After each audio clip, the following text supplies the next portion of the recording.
بسم اللہ الرحمن الرحیم۔ السلام علیکم۔ آج ہم آپ کے لیے لے کے آئے ہیں کچن کے مفید گھریلو ٹوٹکے۔ اگر بے احتیاطی کے سبب مسالہ تھوڑا سا بھی جل جائے تو پورا سالن بدمزہ ہو جاتا ہے۔ ایسی صورت میں بچا ہوا مسالہ ایک صاف دیگچی میں منتقل کریں اور پھر فی کپ گریوی کے حساب سے 1 چائے کا چمچ پینٹ بٹر شامل کر کے دوبارہ پکائیں۔ سالن کا ذائقہ جلا ہوا محسوس نہیں ہوگا۔ کوئی بھی کچا پھل مثلاً آم وغیرہ کاغذ کے بیگ میں ایک سیب کے ساتھ رات بھر کے لیے رکھ دیں۔ سیب سے خارج ہونے والی ایتھلن گیس کچے پھل کو ایک رات میں پکا دے گی۔ اگر ابلے ہوئے چاول بچ جائیں تو ان سے مزیدار ڈش تیار کرنے کے لیے تھوڑی سی پیسی ہوئی دار چینی، مکھن، چینی اور دودھ ڈال کر پڈنگ بنا لیں، یا پھر پھینٹتے ہوئے انڈوں، سویا سوس، ہری پیاز اور حسب ذائقہ نمک اور کالی مرچ کے ساتھ سوتے کریں۔ جھٹ پٹ مزیدار فرائیڈ تیار ہو جائیں گے۔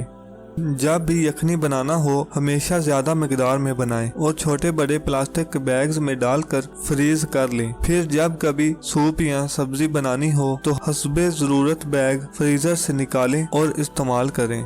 اگر براؤن شوگر کی گٹھلیاں بن جائیں تو جار میں تازہ ڈبل روٹی یا سیب کا ٹکڑا رکھ دیں، گٹھلیاں نہیں بنیں گی۔ ویسے براؤن شوگر کا جار اگر فریزر میں رکھا جائے تو بھی اس میں گٹھلیاں نہیں بنتی۔ سوپ بناتے وقت اگر پین میں برف کی چند ڈلیاں ڈال دیں تو تمام چکنائی اکٹھی ہو کر سوپ کے اوپر آ جائے گی اور اس طرح آپ بآسانی چمچ سے تمام چکنائی باہر نکال سکیں گی۔ مٹن یا بیف جلدی گلانے کے لیے اسے پکانے سے کم از کم 2 گھنٹے پہلے سرکے، لیمن جوس، اناناس جوس اور ٹماٹر میں میرینیٹ ضرور کریں۔ خالص شہد قدرت کا ایسا عطیہ ہے جو کبھی خراب نہیں ہوتا۔ اگر آپ کو شہد کی رنگت کچھ دھندلی سی یا بدلی محسوس ہو تو اسے 3 سیکنڈ کے لیے مائکرو اوون میں گرم کریں، وہ پھر سے شفاف ہو جائے گا۔